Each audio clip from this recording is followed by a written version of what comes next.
All systems go. Clear for liftoff.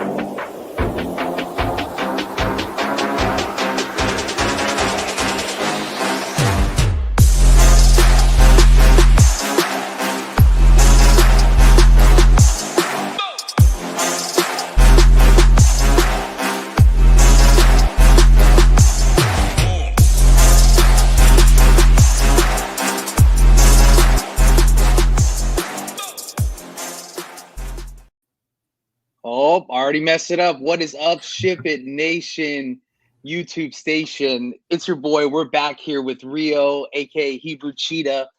Like he said, I'm changing locations over here, but we're still doing the same stuff. Got a fun 5-gamer for NBA Cup, but let's bring in the man right away. What's going on, Rio? How you been?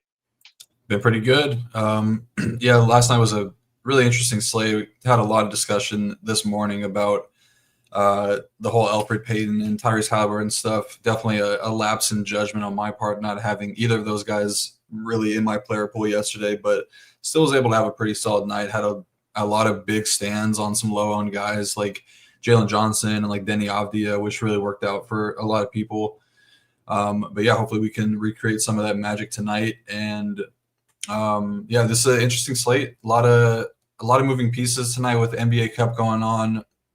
Couple teams in some pretty big spots in terms of standings tonight, and then we also have some injury news in that first game that we'll talk through as we go game by game. But this is a pretty solid slate tonight. I think that we could find some good spots to attack in this little 5-game slate. I definitely am more interested in game stacking tonight than I have been in times past with the NBA Cup at stake here. So yeah, we'll talk about that as we go game by game. Yeah, no, I love it. I kind of talked about it a little bit, probably a lack of judgment from me over the last, couple of weeks to start the season. We got back on the train last week for that Bulls game where it just kind of turned into an all-out stack. And if you watch the end of that, I mean, there was a 12-point game, and they just kept playing with 30 seconds left. So interested to see what your thoughts are with some of the games like that today. Before we dive in, let's say what's up to people in chat. Jordan, Nate, Marquee Sports, Wins a Lot. Sean, our boy Sean out there, hopefully he's still winning as he did last week. Wardo, Fighter Fade, William, Easy Bets, Charlie, Desmond, Michael, Go Collect, always in here. We even got our boy Nades in here today, taking a break off the NHL streets. What's up, buddy? Easy Bets, Little Neck as always, our boy Ant. Excited to get going, man. Like you said, I love 5-game slates, somewhere between that 5 and 7 marker. But when you get some games that mean something with some game stack potential, really gets you going nice and early in the day. So let's dive into it right away.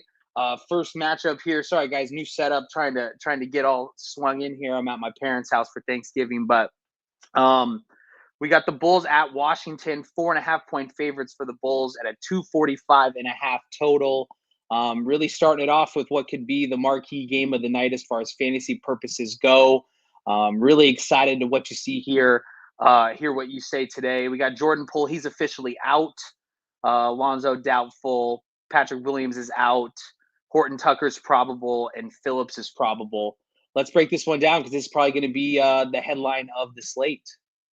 Yeah, so first thing before we get into all the games, every team that is playing tonight besides the Milwaukee Bucks are on a back-to-back, so just keep that in mind. I think that teams will be taking tonight's games more seriously. I think all the teams that, besides a couple teams that are kind of out of contention in terms of NBA Cup stuff, they'll definitely take tonight's games a lot more seriously, and that starts tonight with the Chicago Bulls because they are – let me pull up the standings really quick. They are in the East Group C, where the Atlanta Hawks and Celtics are just above them, as well as the Cavaliers. But every team has one loss, so it's pretty wide open. The point differential is, within reach for a team like the Chicago Bulls, especially in a matchup against Washington, where they could really make a dent in the standings tonight. So, would expect them to play these guys full minutes and really look to run up the score. And this is a good spot to do it. These are two teams that play very fast pace. The Chicago Bulls are, first I'll start with the defense because both these teams are terrible defensively. The Washington Wizards are dead last in defensive rating. Chicago is third worst. And then the Bulls are currently second in pace and fourth are the Wizards, and then the Wizards are bottom 7 transition or bottom 6 3-point defense, bottom 7 rim defense, and bottom 10 in transition, as well as being bottom 3 in pick and roll and bottom 3 in post up defense. So that gets me onto a guy like Nikola Vucevic, who, flow chart type of play. The Wizards are dead last in DVP against centers this season. Vuce is also third in post up scoring this season, or fourth in roll man scoring this season, and fifth in post up scoring, which is towards the top of the league in both those categories. So this is a really good spot for him. He's also been shooting the ball very efficiently this season. The Wizards are allowing a little bit more catch and shoot points as of late, so this should be a good spot for him to really hit big upside in a couple of different avenues. So I like Vooch a ton as a spend up option at 8.2K. Levine's a little bit tough for me to get to because he hasn't really done a ton outside of scoring. He doesn't really add too much peripherals. He had that one game against the Knicks, I believe, where he was kind of flirting with a triple-double, but for the most part, mainly just a pure scorer, and you need 30-plus from a guy like that. Even if he does that, I don't know if 40, 45 is going to be enough from a 7.8K player on this type of slate. I would much rather spend down on, if I'm looking to some other Bulls guys. I think Kobe White and Josh Giddey are both in really good spots here. Kobe White saw an increase in minutes the last NBA Cup game, got up to 37 minutes against the Atlanta Hawks, put up a 26-9 for 46.5 DK points. He's second on the Bulls in usage and assist percentage this season, so has had a pretty strong role. And he is making over 3 3-pointers a game and going up against the sixth worst 3-point defense. So I think that he's in a very big spot here. Looks to be pretty low owned as well. Josh Giddey, minutes have been fluctuating with him. I think this could be a good spot for him to kind of see an increase in minutes because he's not going to get targeted on offense as, if they were going up against a team like the Milwaukee Bucks or somebody like that where they have guys that can just go at Giddey all night long. Not really too worried about anybody in particular on the Wizards. And they're kind of okay giving him a longer leash as long as Patrick Williams is on the sideline. He got up to 33 minutes against the Hawks in the previous NBA Cup game, put up 16, 6, and 8, 41 DK points, had a good game against Memphis in a short stint. But, yeah, this should be a really good spot for him to hopefully get up to like 34, 35 minutes. I think if we get that from him, we could see one of those situations like we did in the years prior at OKC when SGA was out, where he's kind of doing a little bit of everything. So I like his price tag at 6.4K. Io's price tag has not moved. He's 5.5K, so he looks like a pretty solid value in a pace-up spot. Buzelis, they're starting to get him a little bit more minutes. I don't think we need to go there tonight at 4K. They got a pretty big price increase and still not really seeing a ton of minutes. Got up to 29 against the Grizzlies, but if he were to get an increase in minutes, I think that it would be at the expense of Giddey and Io. So I'd probably be max 2 of those 3 guys. And then I probably am also going to be max 2 of Levine, White, and Giddey. I'd be fine having Vucevic just kind of floating around. But I don't think that I want more than 2 of those 3 guards. They kind of all do similar things, kind of need the ball in their hands to hit upside. So I'm okay getting away from them. On the Wizards side, it's really – the big news, obviously, Jordan Poole is going to be out. So we saw Keyshawn George start in his place. He looks like a very strong value at 4.2K and a very, very good spot for him. Pace up spot, team that allows a good amount of 3-pointers, very weak rim defense, weak transition team. So Keyshawn George looks really solid. Kuzma is very tough to get away from now at 6.3K. He's, since he's returned from that lengthy injury, I don't remember, I think it was a groin injury that he was dealing with. The minutes have been kind of held in check. Usage has not been very good. He's kind of not been as aggressive as we were used to seeing from him. But this is this is a get-right spot for him. He's played 30 and 35 minutes in his last 2 games. And this is just a nut matchup for a guy like Kyle Kuzma, who's a very solid transition scorer, should have the ball in his hands a lot more with Jordan Poole out. So I think that he's a very strong play at 6.3K. Bilal Coulibaly has definitely the highest minute ceiling of really anybody in this entire game. He's hit 40 minutes multiple times, returned from the head injury, and really didn't skip a beat. The Bulls are very turnover prone, so we could see, a couple steals and easy buckets in transition. And the Wizards are very okay with letting these younger guys play deeper in the blowouts. I think Coulibaly is a guy they're going to let just run out there for a ton. Malcolm Brogdon is very interesting because this is a good flow chart play. The Bulls allowing a ton of fantasy points to opposing point guards and shooting guards. And now with no Jordan Poole, he's going to see a usage rate increase. I think that he's interesting in a really solid game environment that's probably going to be probably the highest scoring game on the slate, and he's going to be very low owned. So I'm kind of coming around a little bit to Malcolm Brogdon. Minutes have been in the mid-20s, but I think this could be a spot where we start to see him flirt with, upper 20s. Maybe he hits 30. Very unlikely, but there's a chance there. I would be max one Carrington and Brogdon because they eat into each other's usage and minutes directly.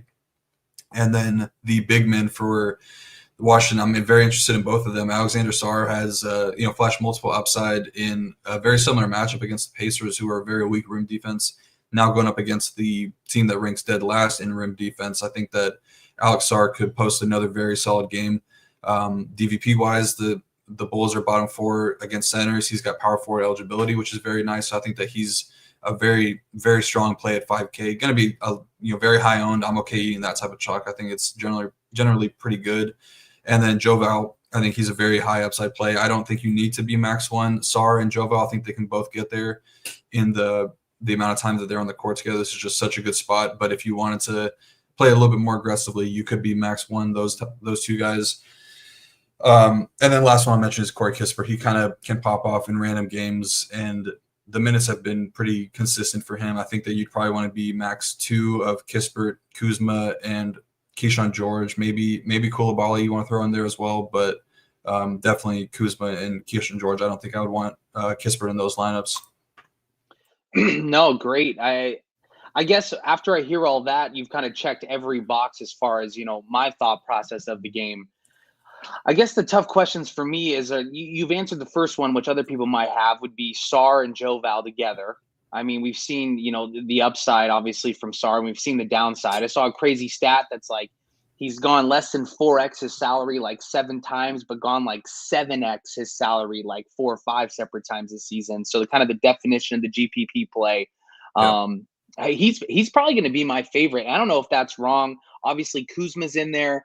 Every time I all morning I've stared at this Kuzma line and I've thought, wow, 6'3", obviously great spot if pulls out, but we've seen it in the past where he just shows up and scores 50, and I think this is definitely a line for that. Yeah, I mean, obviously George is going to be probably a lock for me at the price tag in the minutes. I believe it was 29 minutes last game. I guess before we move on to the next game, more of a question for anybody that's in chat. Now that we got you on the line. How would you rank these Bulls? Obviously, Vooch, I think Vooch is my favorite.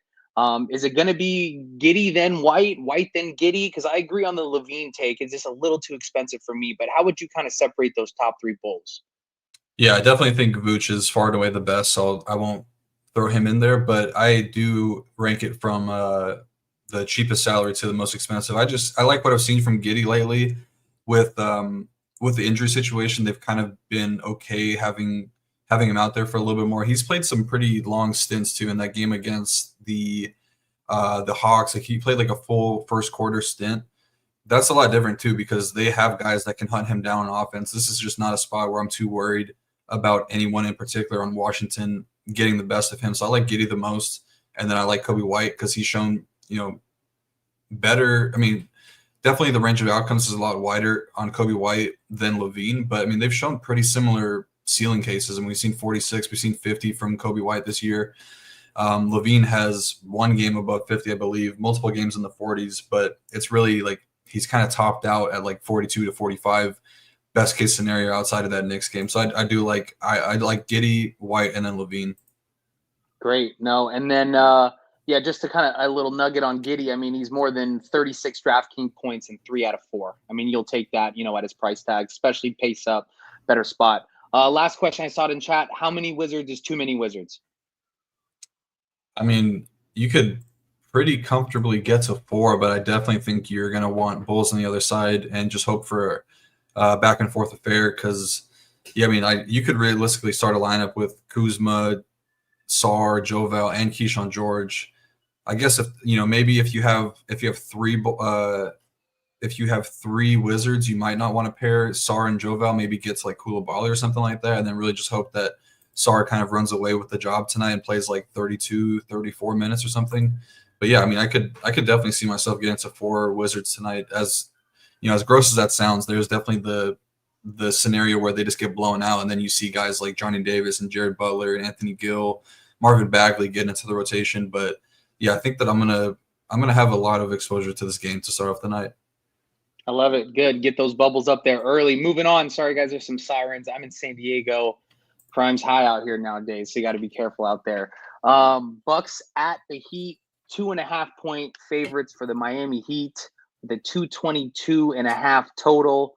Giannis is probable. Middleton's obviously out. Rozier is probable. Prince is probable. Don't think I missed anything here. I'm excited to hear your take on Giannis and Damian Lillard here. Yes, I mean, the first thing that kind of stood out was this game does kind of profile more as a defensive battle. Both these teams have been pretty solid defensively. They do have some weaknesses in their defense. The Bucks are a huge three-point funnel right now. The Heat have kind of always been a three-point funnel since they've had Eric Spoelstra there. But their rim defense has really not been that good this season. Bam has kind of struggled this season defensively. The Bucks are pretty bad in transition, but they don't really have to worry too much about the Heat because the Heat are one of the lowest offensive scoring transition teams in the league. But this is also a pretty big game for each team in the NBA Cup because the Bucks are 2-0 right now. I think a win would pretty much solidify them as the winners of the group, unless Detroit, they play Indy next and then Milwaukee, so they would need a big win against Indy, and then they would need to pretty much beat Milwaukee for the tiebreaker, as well as outscoring them. But Miami is right; they're right there too. They have a plus 14 point differential, so they could win this game. They would need to win by 13 plus in order to catch up to Milwaukee. But I don't know this. I don't know how serious each team is taking this NBA Cup.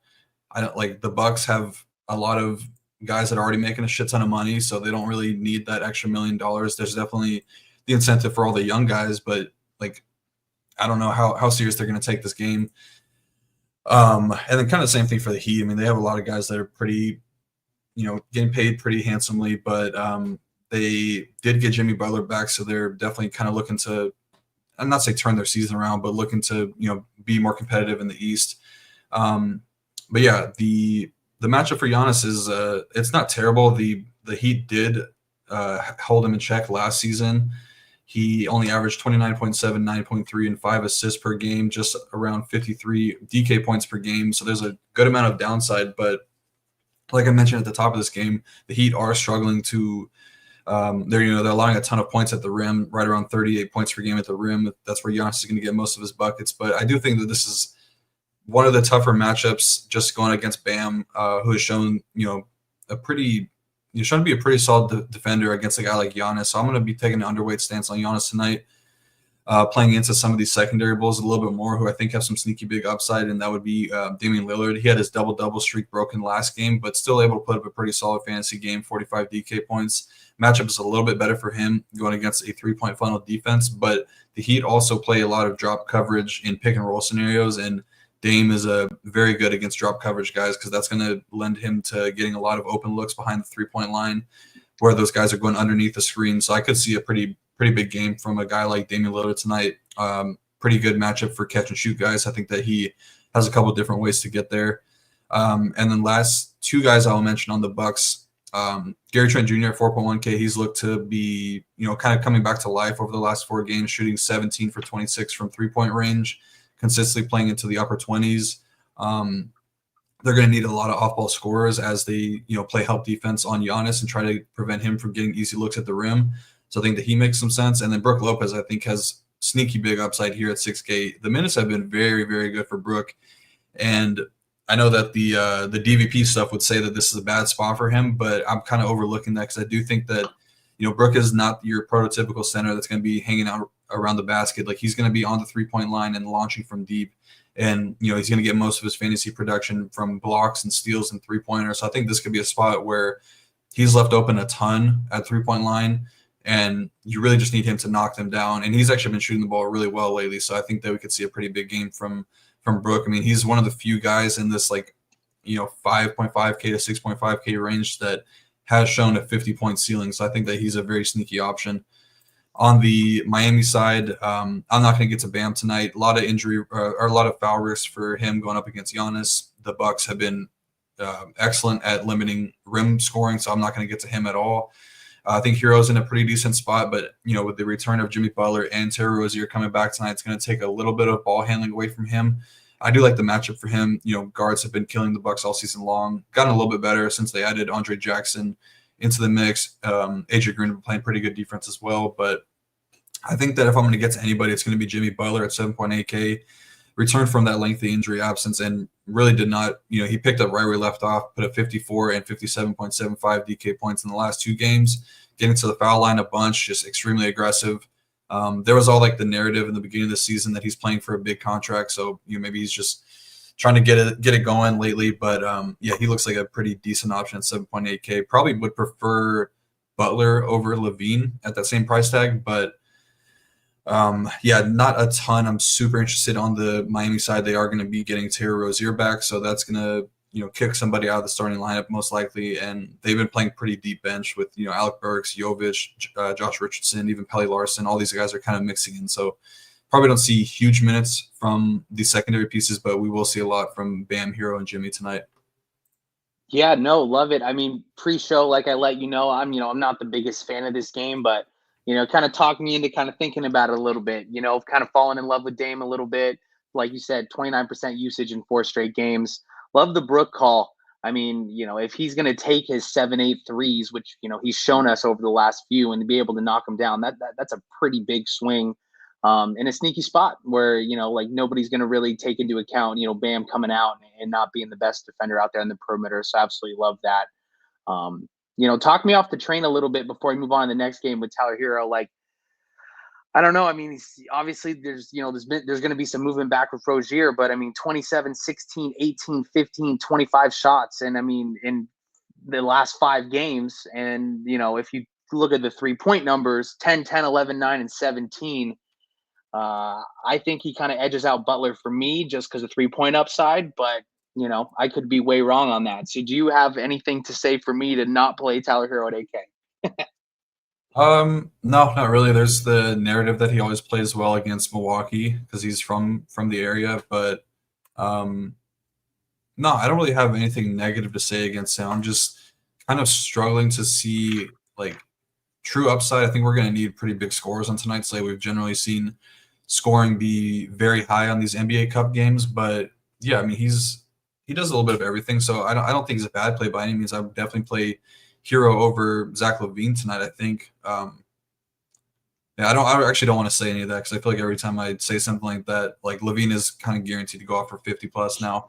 But yeah, I have nothing bad to say about Hero. It's more so just a game environment thing because I do think that there's a couple games I like a little bit more than this one, but this game does have some sneaky GPP upside, sneaky game stack game here.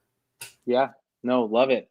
Moving on, guys. Game 3, couple things in the chat. Yeah, I feel like I'm in the hood. Downtown San Diego, beautiful spot, but downtown, it's kind of gone a little downhill recently, and the parents absolutely love it in here. So they're babysitting watch. I haven't had to worry about my son for the last couple hours, so I appreciate that. Just enough time to make some lineups, hopefully win some money tonight. But moving on, Rockets at Timberwolves, 221 total. 3.5-point favorite for the Timberwolves. Interesting game here. Jalen Green, he's questionable, but he participated in shoot around. Conley still questionable the last time I looked. And then our guy Jolly Joe Ingles is also questionable. Not really, in the mix as much as he should be, in my opinion. But gotta love Jolly Joe. What are we thinking here in a close game with a decent total? Yes, I mean, this is kind of a big game for Houston here in terms of the NBA Cup stuff because they are pretty handily leading their group right now, plus 49-point differential. So a win here against Minnesota would pretty much solidify them moving on to the next round. So I think that, they probably tighten up the rotation a good bit here. And it's really not all that bad of a matchup. The Minnesota Timberwolves have not been as good as years prior, which is – I don't know if that's really alarming, but you kind of ship off Karl Anthony Towns, who's not the best defender, add in a pretty solid defender in DiVincenzo, and Randall is, it's kind of a lateral move defensively with him and Cat, but they've actually been, their rim defense has gotten worse this season. It's a slight pace up spot with the Wolves playing a little bit faster. But yeah, I mean, this could be a pretty, I don't know, it could be a mismatch for Minnesota. Just the Rockets have been so good defensively this season. They have, they're great everywhere. They're eliminating easy looks at the rim. Their 3-point defense has been really good. Their transition defense is really good.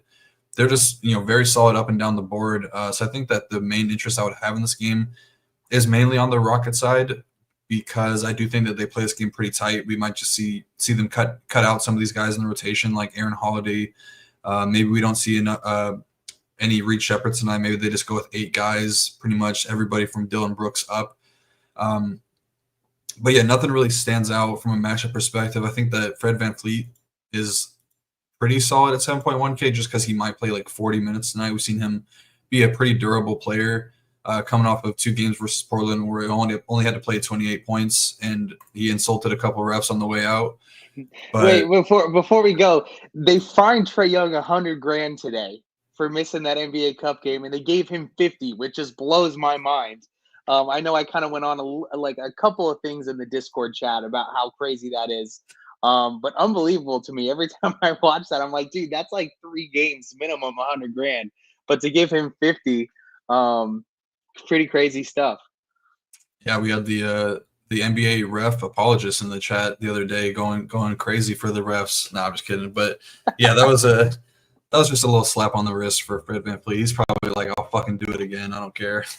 Yeah. He has not been Was shy. that last season he did that again where in the interview where he complained about it? Jeez. Yep. 50 burger coming then. He's got to go get his 50K back.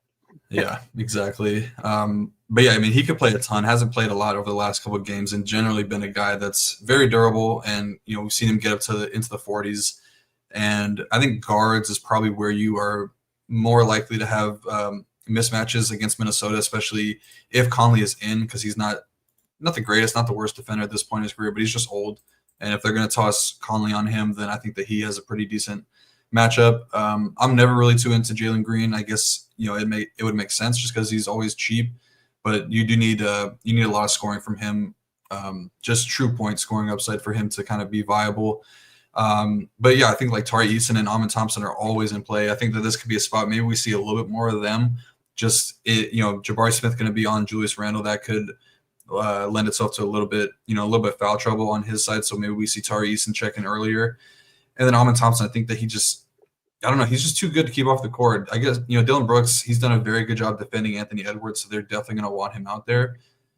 But he's just, Amin Thompson just playing too good lately. I think that they can find minutes for him regardless. He played 35 against Portland. I don't think that game was a blowout necessarily. Actually, I think it was a pretty close game. But yeah, I mean, they're gonna find ways to play him. I would probably be max 2 of Jalen Green, Amin Thompson, and Dylan Brooks. And then for sure, max 1, Tari Eason and Jabari Smith Jr. But I like Tari Eason and Amin Thompson the most here. I think Fred VanVleet is decent. And then Sengun, I mean, there's not really much to kind of, he's going up against Rudy Gobert, very solid defender, but they do show the propensity to kind of run their offense through him a bit more at times, so he could get it going, but not my favorite K at the center position. On the Wolves side, I don't really have much interest here at all. I think that Rudy Gobert is probably the one guy I would keep in my pool just because he's going to play a ton of minutes. But I don't know. I think that Brook Lopez probably has more upside than him unless we get like 40-plus minutes out of Gobert. He's done it a couple times lately, but I don't know. He just seems to be capped out at like 36, 37 fantasy points. I just don't think that's going to win it for you tonight. If Conley misses, then Dante DiVincenzo would be in play as a value play, but not somebody I'm going out of my way to play. Yeah, I don't know. This is kind of just a gross game all around. I have a little bit more interest on the Houston side than Minnesota, but maybe you can talk me into some other guys. No, I think you drilled it. I think, when the slate, when I first looked at it, I was hoping Jalen Green was going to miss. I mean, obviously it's going to be ultra chalk on Thompson at 5K, but I'm still excited to click him. They won't bump his price. Really like that. And I love your take on Dylan Brooks. I do think he gets the run today at 42, which, he doesn't have that extreme upside, obviously, but he's flashed a little upside. I mean, what was it last week at like 3,800? He really showed us he can, put up a decent fantasy score. Great for that night, but decent fantasy score. But really, like I said, highlight the $7,100 Fred VanVleet,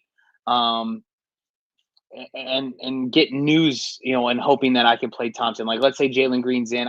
Does it say what he's sick with? It's an illness, right? I don't know what it is. That would be interesting to kind of look up and see. Maybe he doesn't get his full run, but yeah, no real love here. Like I said, pre-show, it's really first and last game, and I'm interested for the next game. But I would say if Green is out, great chalk Thompson at 5K, correct? Yeah. And Yeah, then if definitely. he is out, obviously the Eason and Thompson combo definitely fine. Kind of to go back to what you're saying, 10,800 for two players that have 40-point upside each. I think that's a great spot as well. But really, nothing else. I want to stay fully away from the Timberwolves in this game. All right, moving on. Spurs and Jazz, 2.5-point favorites for the Spurs, 224.5 total. Looks like Keldon Johnson's going to play. He's probable. Vassell is out. However you choose to pronounce his name. Clarkson's out, and Filipowski's out. Don't think I missed anybody there.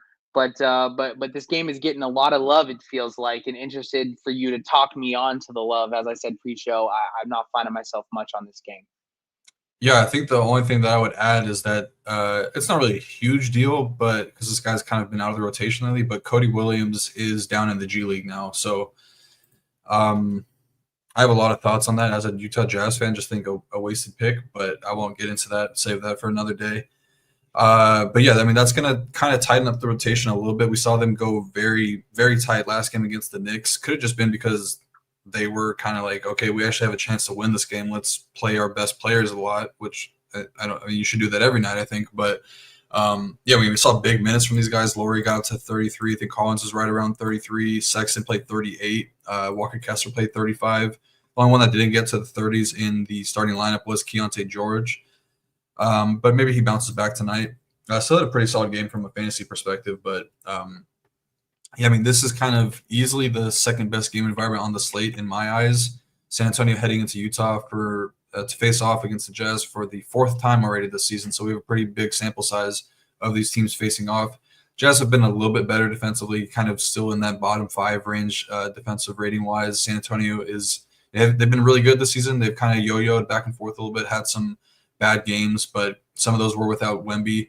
They're top 9 right now, currently defensive rating. And then the Jazz allowing a ton of three-pointers, allowing over 14 per game, dead last in transition by a wide margin. Those are the two biggest areas of weakness, but they also lead the league in turnover percentage. So this could be a game where we see a couple of these Spurs rack up defensive stats. Kind of something I've been highlighting on these Jazz slates is like play guys that can get defensive stats against the Jazz because there's a good chance we see like 3 to 5 steals from a couple of these guys tonight. And the main area of weakness for the Spurs defensively is their pick and roll defense, allowing over 18 points per game. Otherwise, they're pretty solid, allowing a little bit of catch and shoot stuff, but their rim defense has been really solid. Transition defense, pretty good.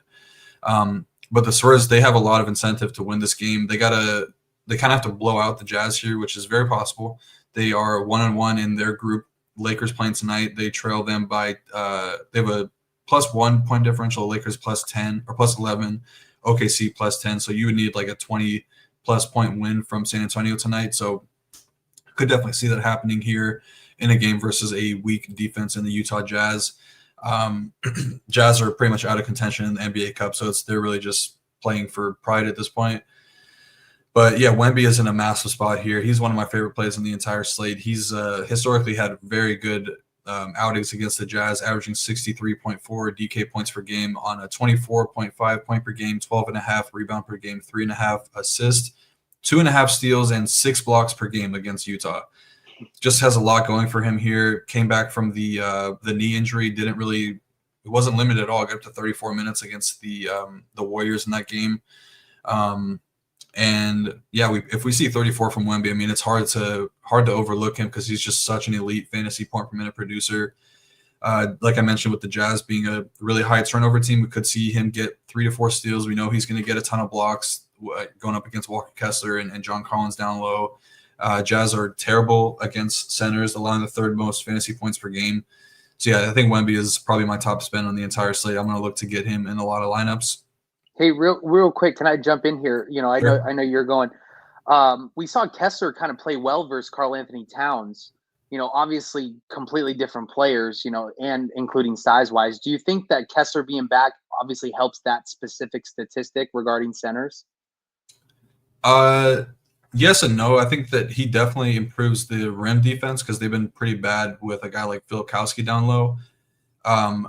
But Yeah, I mean, there's just they're giving up a ton of blocks and steals per game to opposing centers. That's kind of raising that DVP number a little bit. But they were pretty weak early on in the season, even with Walker Kessler down there. I think that they just are kind of they're just a team that you want to attack. And I think just with like Wemby's player archetype, with him doing a lot in like steals and blocks and stuff, he would break any sort of model, even if you were to like bake in DVP and like projections and stuff. I think that he kind of just breaks the model. Like he's just too good at doing everything. It's a really good. He's been. I forgot to mention this too, but like his 3-point shooting has very much improved this season. He's taken double digit in the last 4 games. So kind of there's a lot of things going right for him here. I don't think that like the matchup against Kessler is one I'm too worried about. Also the game log for Cat doesn't really tell the whole story. He still had a decent game with the double doubles, but he shot I think 1 for 7 or 1 for 8 from 3-point range, something like that, when he's like generally been a very good 3-point shooter, like historically one of the best 3-point shooters in terms of big men. So yeah, kind of rattled off a lot of shit there, but I'm not too worried too much about the matchup at all for him. Great. The next guy I will mention on the Spurs side, who I have a ton of interest in. I've been playing this guy against the Jazz every time that they face off, and that's Chris Paul. The Jazz are allowing 3rd most fantasy points per game to opposing point guards this season. Chris Paul has had some of his best games against the Jazz this season, averaging 11.7, 4.7, and 9.7 assists per game, 1.7 steals per game, 36.3 DK points per game. Going to be, minutes are a little capped at like the 31, 32 minute range, but I think that's enough for him to hit value, and this is a pretty solid price tag for him. So I have a ton of interest in Chris Paul tonight. Keldon Johnson doesn't really do too much for me in terms of wanting to play him, but definitely takes a little bit of upside off of guys like Julian Champagnie and Harrison Barnes. Harrison Barnes has been playing great lately. I think he was Western Conference Player of the Week last week, which is pretty wild to think like somebody like that would win it, but he definitely earned it. Played 32, 36, and 32 minutes last game, put up 20, 25, and 22. Had a good game against Utah just a couple of games ago, but I don't know. They're getting a little bit healthier there with Keldon Johnson coming back, so I think I'm going to be playing away from Harrison Barnes a little bit. I do like the spot for Stephon Castle, though. I think he should be largely unaffected with Keldon Johnson out and Devin Vassell still going to be out here, so should have a pretty clear runway for 30-plus minutes. And, I mentioned all the stuff with the turnover percentage for the Jazz. I think that this could be a game where Castle has a pretty strong outing, and he's had his 2 best games of his young career against Utah in terms of fantasy outings. So I think that Castle is very solid. Really like Chris Paul and Victor Wembanyama tonight. On the Jazz side, this is a really good game environment too. So I think if you wanted to correlate some pieces, it would make a lot of sense. Laurie and John Collins would be the 2 first guys I would look to. I think that they just have the most upside. Definitely prefer John Collins because Laurie, we're going to need him to be very efficient shooting the ball, especially from behind the 3-point line. Didn't shoot the ball all that great against the Spurs the last time they faced off, but he did get off 10 3-point attempts, which is good to see. Only made 3 of them. So I think that he's totally fine, but I do prefer Collins. John Collins has just been, he's been very good since he entered the starting lineup straight up. Like probably been the best player for the Jazz this season, averaging 20.3 points per game, 10 rebounds, and 2.4 assists and 2 steals per game for just under 42 DK points per game as a starter this season. Really has only had 2 down games, but kind of been in that like mid 40s range, which I think is very good for somebody at 7.3K going up against a weaker defender in Harrison Barnes. So I like John Collins probably the most in terms of true upside on the Jazz. But Colin Sexton got to 38 minutes last game, so he could see a ton of minutes with no Jordan Clarkson. I'm kind of struggling what to do with him because he's really seen the ball handling and the assist and rebounding numbers come down a lot with kind of Keontae George taking on a bigger role this season. So we really would need efficient scoring game from him. Could definitely do it here, but not the easiest matchup. Stephon Castle is shown to be a pretty solid on-ball defender. But I do like him in terms of game environment, game stacks. I would definitely look to Colin Sexton. Walker Kessler back in the lineup, played 35 minutes or 34 minutes. Should be good to go again here for 30-plus minutes. Pretty good case for a double-double here at 5.8K. Pretty solid price tag. And then Keontae George, last guy I'll mention. He's been solid lately, just very inefficient as a scorer this season. did get up 12 3-pointers against the Spurs, was a lot more aggressive getting to the line as well for free throw attempts in that game. So like to see that. But there's always the case that he could lose his minutes if he's playing bad, and Isaiah Collier is playing good. They have shown the willingness to just straight up bench Keontae George in the second half of games. But, I mean, generally he's been pretty safe from blowout. So, yeah, I don't know. The role is still really good for him. He's had 6.3 minutes of touch time per game this season, team high 28% assist percentage, and no Jordan Clarkson. Should definitely put the ball in his hands a lot more as long as he's out there. So I don't mind Keontae George. And I guess the last guy that you could keep in your player pool was Bryce Sensabaugh. Will Hardy basically came out and said that they're going to look to get him more minutes, and he did get up to 22 minutes against San Antonio last time out. Had easily his best game of the year. So I wouldn't expect that again, but he's definitely going to be in the rotation, and he's very cheap. So yeah. No, great. I mean, just a couple of quick notes. You broke it down great. I agree with the Collins stuff. I mean, Collins, I don't think should have this $100 discount. I think he should be priced up a little bit more. People are going to go back to game logs and look at Laurie, with 3 straight, games of 25 real life, but he hasn't eclipsed 25% usage in any of those games. To go back to what you said, he has to be efficient in that. So no, thank you for that. And I will say, not in love with this game, but after we talk about Castle, I mean, if we stay true to the ownership that we have, which I want to say Castle is going to be a little bit more owned, but if that's the case, like I want all the Castle getting off of George and Sexton popularity, at half the ownership, essentially what we have now. But I don't think he should be priced with the discount compared to Sexton and George. But yeah, you're talking me into a Wemby game. I might find myself in a Castle Wemby, maybe a run back with some George, kind of get a little sneaky there. Hopefully I can drill the pieces right. But hey, guys, that's 80% done with the slate. We got one more left. Interesting game here to end it. We almost have 400 live here, so we appreciate the support. Everybody go click the like button so we can stay on the air, keep showing the stone, and being able to come and keep, giving you this information. If you're not a part of the site, obviously it's free. We'll slap up the discount code here as we end on NBA 50. But one game left. Like I said, this one's really interesting to me. We got some pieces back. A 234.5 total with Phoenix favored by 2.5 versus the Lakers. In Phoenix tonight, looks like AD's probable, and Beal and Durant. So both teams kind of looking at full strength from what we've seen recently. Talk to me. This is going to be one of my favorite spots, but for the easy pieces, the ADs and kind of getting away from some of this Suns stuff. But what are we thinking here with the Suns getting everybody back? Yeah, the spend-ups definitely look pretty good in this game. I don't think that you're going to look to get too different with some of these secondary pieces. So maybe this could be a game where you correlate like a AD and Kevin Durant, or LeBron and Kevin Durant, something like that, because this is a pretty big game. I'll talk about the injury stuff for the Suns in a second, but as far as the NBA Cup standings go, Lakers are first in their group at 2-0. Suns are right behind them, 1-1. And the Suns would need a win in blowout fashion. They're minus 8-point differential right now, so they would need a pretty big win in order to kind of make up some ground there. But it's possible. I mean, the Lakers play OKC the last game, and then the Suns have the Spurs, so it's very possible that they can make up some of that ground. So yeah, I think they're going to play this game pretty full. The Suns will be getting Kevin Durant and Devin Booker back, or Bradley Beal back tonight. They've been practicing for a little bit. Obviously, Durant dealing with the calf injury at his age is a little bit worrisome. You don't really want to run him out there for.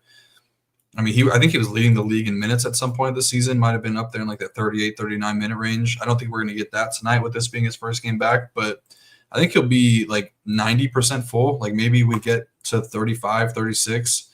Because they need his offense. Devin Booker's been kind of holding this team up the last couple of games. Had to take on a huge role. That'll definitely come down a bit, but the price tag is pretty solid for him.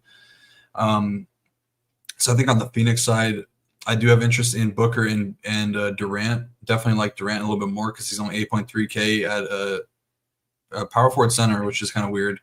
They did that with LeBron James too, which is I talk about this all the time. I don't know who's doing this stuff. The interns are working very hard this week, it seems. The best is they put Ben Simmons back to point guard only. I don't know if you saw that. That was the other slave, but yeah, he was federal and they bumped him back. He's breaking the site. You can't. he can't be point guard or just center eligible. Like, I don't know, make him small forward point guard or something like that. Like that would make more sense. But yeah, I think Kevin Durant is definitely the most interesting option on the Sun side at 8.3K. Just a very good price tag for him, and he's been very solid in this matchup. 45.5 against the Lakers in first game, and then 54 in the other one. Played 39 minutes in both those games, averaging exactly 30 points a game. Yeah, I just think that he's going to be a little bit more close to full than the field is giving him credit for.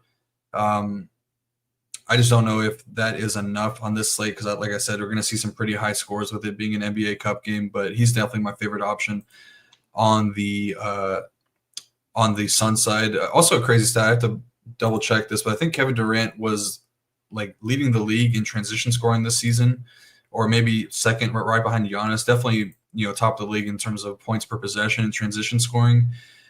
I mean, that's a pretty big mismatch. The Lakers are terrible. They're second worst in transition defense this season. So there could be, some easy looks for KD out in transition tonight. Just try to throw that out there because I like the matchup a good bit for KD. I probably won't get to Devin Booker at 9K. He's been, definitely has the upside, has 60+ point upside. But I think that, just adding Beal and Durant back to the mix is going to kind of cap him a little bit. So I'd rather just get down to KD for the discount. I won't be getting to Bradley Beal tonight, 7.6K. Nurkic has a nightmare matchup. Won't really begin to him. Probably won't get to Tyus either. I like some of those guards in the other games better. As good as Tyus has been playing, but I think I just like the guards in that San Antonio and Utah game a little bit more, as well as the Chicago and Washington game. And then on the Lakers side, I think Anthony Davis is probably the best play in this game. He's killed Yusuf Nurkic this season, averaging 32 points per game, 11.5 rebounds, 3.5 assists, and 3 stocks per game, right just under 60 DK points per game. He has one of the best roles in the league still, like leading the team in usage.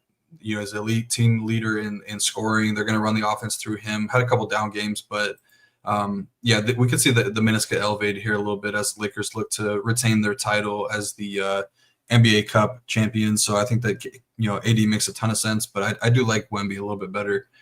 And then LeBron has seen a very big uptick in usage, touch time, assist percentage, leading the team in all those categories since D'Angelo Russell has come out of the lineup.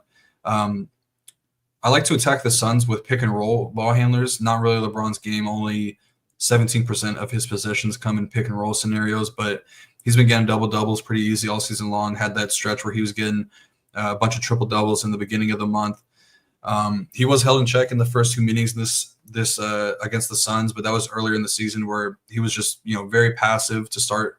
Only had 13 and 14 shot attempts in those 2 games. Where been taking a lot more and doing a lot more lately. So I think 10K price tag is very good for LeBron James, and generally a position that we can spend up at power forward. And LeBron looks like a very solid spend up, so I like him a good bit. Matchup on paper is very good for Austin Reeves. He's leading the Lakers in pick and roll scoring this season, but taking much more of a backseat role since D'Angelo Russell has shifted to a bench role as LeBron has taken on more of that ball handling. But his 2 best games this season have come against Phoenix, 51.5 DK points and 43.5 in the first 2 meetings. Like I said, different scenario because LeBron was a lot more passive, but definitely has that upside. 6.6K is a very good price tag where he was kind of in that 7K range and projecting really well for a while. And now I don't think that a lot of people are going to get to him. So I like Austin Reeves a little bit. Rui's kind of just okay as like a last minute in, 4.9K. Played a ton of minutes in the first 2 meetings against Phoenix as well. But with him coming back and Connect kind of taking on a bigger role, probably won't see that again. And I think D'Angelo Russell is fine for all the reasons mentioned about Austin Reeves and LeBron James with the pick and roll stuff. He seems to be settling into a pretty solid role coming off the bench, 5 or more assists in 5 straight games. So he's okay as a value play, but pretty solid position, but he's only 4.5K. So there's definitely a little bit of upside for D'Lo. Yeah, the D'Lo stuff is interesting to me because, people are going to find value in other spots. So he kind of headlines well for me. I mean, obviously shows the upside if he's able to hit shots, add in some assists. But, he's still taking, near that double-digit shot off the bench, what I can think could be like a sneaky last guy in. But no, love it. Interest in Durant, I mean, I'm going to fall into that trap again all year long. We've looked at his price tag and it's been just a touch too cheap. So, I'm backing on that train. You answered the question that I was going to ask you, Wemby or AD. You have Wemby. I think I'm falling into AD here for a slight discount. But that's pretty much it. I do have a little interest in Jones as an option to get off some of these guards that are all similarly priced, just at no ownership. Not that I love the play, but I think that's the perfect play where you kind of make a lineup and you have your guard slot open just around that high 5K marker where a lot of guys are going Castle or George or Sexton, and that gives you the ability to slide in Jones. But this is definitely an interesting game for me. I will have combos. I'm all over the AD stuff. Agree with you. No Booker, no Beal. Don't want to touch Nurk. And then I'm all over the AD stuff. But that's where I find myself. No, I love it. Excited for this slate. We have anybody in the chat here? Did I miss any questions that might have anything? Not really, actually, to be honest. I mean, obviously, people are loving the first game. We have a question here. Vooch and Wemby, can you play them together tonight? I haven't messed with builds. That might be a little bit too restrictive. Sorry, I got something in my eye here. Yeah, let me just run a build really quick and just see how that looks for the rest of the lineup. That might, you might be able to, because we do have some value at the forward position, so you might be able to run that. I do like that because I like those guys a ton tonight. Wouldn't be opposed. Yeah, I mean, you could make it work. It'd be like a full-on game stack of that Chicago game because you're going to be looking at, guys like Sard, Keontae George, and probably Io and those types of lineups. So it's definitely possible. Yeah. No, I was looking. Sorry, I didn't mean to cut you off. Just looking at the just some of the on-off numbers with Beal, Booker, and Durant to see if a guy like Tyus Jones is going to take that big of a hit. I mean, definitely see a slight decrease in fantasy scoring and usage, but nothing too alarming. The assist number, he does take a big hit in his assist percentage, but yeah, I mean, with those guys on, he's like pretty far down the list in terms of usage rate, so it might be tougher for me to get to a guy like Tyus Jones personally. Yeah, no, absolutely. Going back to that Wemby Vooch, if you played them, you have 5,100 a spot. We do have the value for it. And last thing, for me personally, I think I saw it, yes, on Gideon White together. That's going to be a popular build for me. Going back to that, the last thing I'll touch on, I know it's easy to say game stacking, but that night I had 4 Bulls. You're watching the game and you're reasserted into the fact that, like, hey, if we get, a pick and roll to a corner 3, those are 5-point plays. If you find yourself in a matchup where you have, a big time shot blocker, like that'd be interesting in the Spurs game. Like if you think Wemby's in a great spot for a bunch of blocks, I mean, there's rebounds attached to those blocks. So that kind of, parlays into those, what is that? A rebound, 3.5 or 3.2 plays and the 5-point plays from 3-pointers. So no, great stuff. Always love listening to you chat about this. If you haven't touched the like button yet, go smash that thing. Keep us on the air. Keep us getting viewed so that we can keep getting better at this stuff and keep listening to Rio chat about these NBA games. If you're not a member yet, NBA 50 is the code. They're going to take this away really soon. So 50% off your first month. That gets you every sport. You do have the option if you want to use the Shiptimizer. That takes your game to the next level. So I wouldn't click it off. But, if it is off, the same price as a gym membership. So, hey, put it on pause for a couple of months. You're not going to use it anyway here in November and December before the end of the year. You use it in January. So win some money and get back there and do that. Before we get out of here, I don't want to pull the ham on you, but, do you have a hot take? Do you have a favorite play? I won't say favorite play, but do you have anything that just you've been kind of waiting to say all show, something that we can all chat about in the Discord after tonight's slate is over? Wemby quadruple double tonight? I don't know. It's definitely coming soon. Me and Lil Nick we're on the quadruple double tracker for Wemby this season. I don't know. I don't really have too much. I think I talked about this before with these NBA Cup games. It just feels like maybe it's obvious, maybe it's not, but like you want to get pieces of team. It doesn't necessarily have to be games. I think it's pretty easy to game stack the Chicago-Washington game, but definitely get pieces of teams that are highly incentivized to win in a big way tonight. I think that there's a slight edge there. We saw some like Atlanta Hawks and Chicago Bulls guys, I think, go under-owned just for the reason. I mean, you could take like matchups aside. I don't think that the macro stuff really matters as much on this type of slate. It's more so the NBA Cup stuff, because teams really do run up the score. Like that's what they're looking to do. So you're going to want those guys on teams that are looking to really run up the score and are highly incentivized to do so. So that, that's teams like the Bulls, teams like the Spurs.